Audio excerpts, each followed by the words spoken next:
decíamos al arranque del programa, pasan muchas cosas muy rápido y en un momento decís, ¿esto pasó? ¿No pasó? ¿Cuándo fue? ¿Fue hace un año? ¿Esta semana duró un año? Bueno, más o menos. El lunes, ya lo saben, el gobierno hacía ese anuncio, 8 menos 10 de la mañana, me sé la hora exacta, 7:51 fue de hecho. Y se abría algo así como una o varias realidades paralelas. Lo primero que pasó es que empezaron a arder los teléfonos de los corredores, de los acopiadores, y que algunos productores llegaron efectivamente a vender con lo que había mejorado el precio, no solo ese día, el lunes, sino también el día siguiente. El miércoles el gobierno en el medio habilita a los exportadores a anotar exportaciones por embarques que puedan hacer de acá a un año. Y ahí empezó un poco el baile. Para el mediodía, ya lo veíamos, se anunciaba, primero lo anunciaba, lo comunicaba la Bolsa de Comercio de Rosario, que daba números y decía, bueno, a esta hora ya se llevan liquidados o anotadas exportaciones por, a los 3 días se iban a liquidar, 4.180 millones de dólares, pero de la nada, y también un poco como en los sueños, a las 9 de la noche, 9:10 de la noche de ese miércoles, y digo como en los sueños porque son esas cosas que pasan así sin tanta explicación lógica o aparente, aunque después la va a tener, Arca anuncia que se tocó el cupo de 7.000 millones de dólares y que por ende se levanta. Eso que para muchos productores era hasta entonces un sueño, retenciones cero después de décadas y décadas. Hay gente que tiene casi 50 años que nunca vivió un día de retenciones cero para la soja, por ejemplo. Se terminó y como habrán escuchado en estos últimos 2 días, jueves y viernes sobre todo, los exportadores anotaron exportaciones por todo ese dinero en 24 horas y se levantó la medida y listo, aunque no tan listo nada. Digo que para muchos era un sueño porque, por ejemplo, me enteraba de una productora agropecuaria que es bastante conocida en Twitter y que tuiteaba el lunes 20 minutos después del anuncio de Adorni a las 8:10. Hoy estoy muy precisa con los horarios. A las 8:10 tuiteaba una foto y decía, por primera vez en mi vida me voy a subir a una cosechadora y a levantar la cosecha con retenciones cero. Y hasta están los graciosos de siempre, los que siempre la ven a tiempo, los que nunca le pifian en nada, se le rieron toda la semana después, sobre todo después del miércoles, y hasta un poco la hostigaban en redes, porque nada, ellos los capos sabían que todo esto iba a pasar, insisto, y se le rieron. Y ahí el sueño de él, por primera vez subirte a la cosechadora y levantar la cosecha con retenciones cero, empezó a oler a pesadilla, sobre todo para los que automáticamente empezaron a decir lo que otros adelantaban desde el lunes, más tímidamente. En realidad, lo que muchos imaginábamos el lunes, cuando esto se supo que podía pasar, era el famoso efecto puerta 12. Hay algunos dirigentes, inclusive acá en el micrófono de Rivadavia con Nacho Ortelli, lo decía Pereda de la Sociedad Rural, se puede venir un efecto puerta 12, que es básicamente que muchos productores iban a querer vender al mismo tiempo porque no solo tenía fecha de vencimiento, sino tenía un tope de liquidación de vencimiento. Entonces iban a querer amontonar, a vender todos al mismo tiempo, y es como mucha gente tratando de pasar por una sola puerta. No iba a pasar, iba a haber una sobreoferta y entonces los exportadores iban a ofrecer menos, y no, al menos no le iban a sumar el 26% al precio de los granos que deberían, porque el 26 es lo que tenía, por ejemplo, la soja, pasó a 0, debería aumentar 26 el precio. Bueno, eso no iba a pasar, pero el efecto puerta 12 se fue de las manos. Eso fue todavía mucho más allá porque en el medio pasaron cosas. Le voy a usar mucho la frase a Macri, bánquenme en esta, pasaron muchas cosas.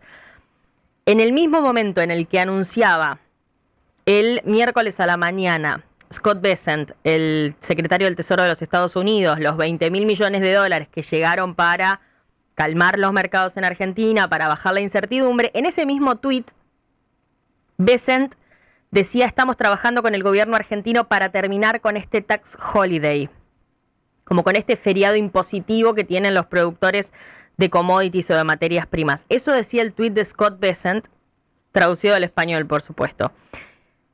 Y hay que tener un puntito acá, porque esto armó mucho quilombo en Estados Unidos también. La decisión del gobierno argentino generó lío en Estados Unidos. Los farmers estaban indignados, los farmers estadounidenses estaban indignados, primero porque el lunes, apenas se supo la noticia, empezó a bajar el precio de la soja, especialmente en Chicago, en plena cosecha de otoño para ellos. O sea, ya hay presión por cosecha, por ende el precio estaba tranquilo, y viene una noticia como esta y empezó a bajar. Y segundo, porque China empezó a comprar mucha soja de Argentina, y ustedes saben que están las tensiones comerciales entre China y Estados Unidos muy latentes. que Trump se niega a hacer un acuerdo, entonces los farmers o la cadena, por ejemplo, la cadena Asociación Sojera de Norteamérica, le pedía a Trump que haga un acuerdo de inmediato con China para evitar que China se abastezca no solo ya de Brasil como venía haciendo, sino también tanto como empezó a hacer en las últimas horas de la Argentina, y que eso generara que después ellos no tuviesen dónde colocar su producción de soja y sobre todo la soja que estaban cosechando en ese momento. Entonces los farmers estadounidenses indignados, y hay quienes dicen, hay fuentes que nos explican que eso fue lo que generó que esta cosa medio inexplicable que yo decía, que se parecen los sueños, viste que de la nada estás en lo de tu abuela en la infancia y pasás a estar terminando la facultad y no entendés bien cómo pasó. Bueno, esto fue más o menos parecido a lo que pasaba el miércoles, que yo les digo que al mediodía había declaraciones de exportación por 4.180 millones de dólares y a las 9 de la noche se había llegado al cupo de los 7.000 millones con declaraciones que no se sabía bien dónde estaban anotadas porque no aparecían todavía en los registros. Parece que eso tuvo que ver y que hubo algún llamadito de Scott Bessent a la Argentina y del gobierno argentino a los exportadores. Liquidemos esto cuanto antes, básicamente. Y efectivamente, y nunca mejor usada la palabra, liquidaron esto cuanto antes. En realidad se va a liquidar el lunes porque el gobierno consiguió su objetivo y el lunes va a tener los 7.000 millones de dólares. Lo cierto es que, como venimos contando desde temprano, los productores están enojados, la verdad con cierta razón. Salieron 257.322 comunicados entre jueves y viernes de todas las rurales, de entidades provinciales, un poco más tarde, como siempre, con el delay que suele tener entidades de la mesa de enlace, entidades nacionales, hasta el propio Nicolás Pino, que siempre está cuestionado y acusado de ser el más cercano al gobierno, al presidente Milei, y que inclusive en las primeras horas de la medida había salido en los medios públicos también a bancar esta decisión del gobierno y a decir que podía ser una oportunidad para los productores. Hasta el propio Pino en las últimas horas dijo, bueno, retengan, no la vieron los productores, no la vieron pasar los productores, se la quedaron los exportadores, etcétera. El gobierno se defiende también en los mismos términos. Ayer hablaba acá el titular de ARCA. Que bueno, tengo como unas dudas ahí sobre que sea ARCA la que comunica esto cuando no tenía que ver con la recaudación específicamente, sino solo porque dejaban de recaudar el famoso costo fiscal de eliminar por un tiempo las retenciones, pero es ARCA la que comunica que se llegó a los 7.000 millones de dólares de liquidaciones por las exportaciones anotadas por las cerealeras. Y fue también Juan Paso el vocero de la medida y del resultado de la medida por parte del gobierno, más allá de lo que en las últimas horas estuvo diciendo Caputo. Ayer Juan Paso salió al aire acá con Cristina Pérez y dijo que el precio sigue siendo más alto que el viernes pasado antes de la medida, que en algún punto sí, es cierto, sigue estando más alto que el viernes pasado antes de que anunciara Adorni que había retenciones cero. Y básicamente le habló a los productores, él es productor agropecuario y hace mención a eso bastante seguido, y decía, mi recomendación a los productores es que no vendan. Si no les sirve el precio, no vendan. Quédense con lo tuyo. Esa es su manera de defender el precio. Y es lo que inclusive están diciendo muchas entidades por estas horas, porque es verdad que la exportación anotó todas esas declaraciones juradas de ventas al exterior por una habilitación que le dio el propio gobierno para hacer eso, sin tener todos esos granos. Se cree que entre 2.500.000 toneladas y 3 millones de toneladas es lo que tenían en su poder los exportadores que le habían vendido a los productores, pero el resto anotaron más de 17 millones de toneladas. O sea que el resto todavía es mucho y lo van a tener que salir a comprar a esos productores que están enojados. Algunos con más margen de sostenerse todo lo posible, de retener todo lo posible sus granos, y otros que no podrán directamente hacerlos. Y ahí es donde, por ejemplo, Massino nos decía hace un rato, tampoco se le puede decir al productor exactamente qué hacer con su dinero, porque en definitiva sus granos son eso, son su dinero, es lo que él produjo, o ellos produjeron. Pero bueno, insisto con que ahora hasta los más cercanos al gobierno están diciendo, bueno, si no les sirve el precio no retengan, los exportadores les van a tener que comprar, y ahora se puede decir, ahora está habilitado el campo a decir esta cosa de retengamos todo lo que se pueda. ¿Se acuerdan que en algún momento si hablabas de retener, mandaban a prender fuego si lo bolsa? Así que como ese clima de época ya cambió, se puede decir en público, un funcionario del gobierno puede decir en público, retengan los granos si no les sirve el precio. Y en definitiva, la verdad, al gobierno no le preocupa, el productor lo hace y los dirigentes lo hacen para defender su precio, y al gobierno no le preocupa tanto si retienen o no, que se arreglen, porque la exportación ya hizo lo que acordaron que iba a hacer, que era adelantarle los 7.000 millones de dólares. El lunes, insisto, van a entrar al central.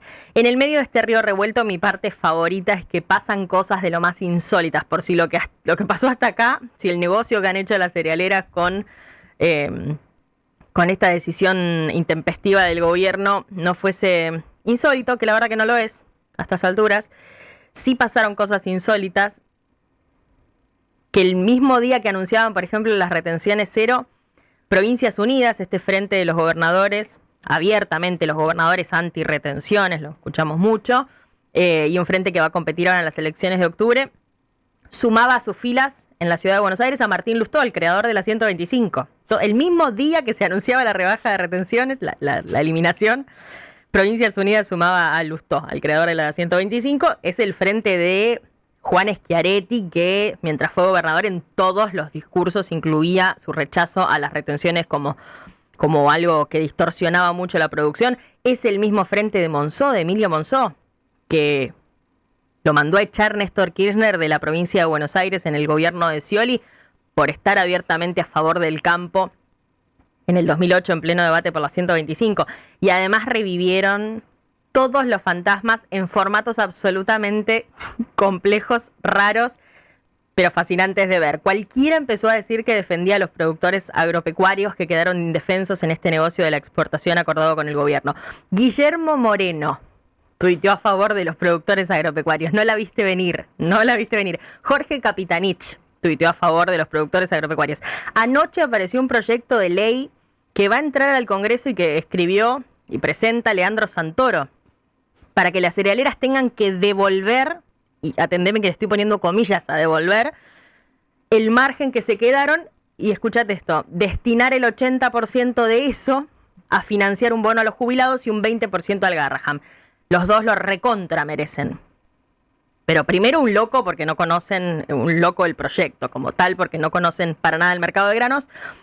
Pero sobre todo es un loco el proyecto porque siguen decidiendo qué hacer todos con guita que no les pertenece. Es espectacular realmente. Esa plata era de la producción, de los dueños de los granos. Se lo sacaba el Estado en concepto de retenciones. Les dice que por un toque se lo va a dejar de sacar porque necesita los dólares. La exportación se queda con el grueso de esto. Ahora vamos a ver con Pablo Ginestet qué porcentaje de todo ese margen que en teoría va a captar el productor agropecuario se va a quedar la exportación. Y encima ahora se lo quiere llevar la oposición. Ahora sí que se confirma lo de el productor realmente lo único que hizo fue ver pasar esta medida. Y bueno, y es así. Y las pesadillas, esta no terminó igual me parece, pero las pesadillas siempre terminan raro. Para mí esta se fue un poco de las manos.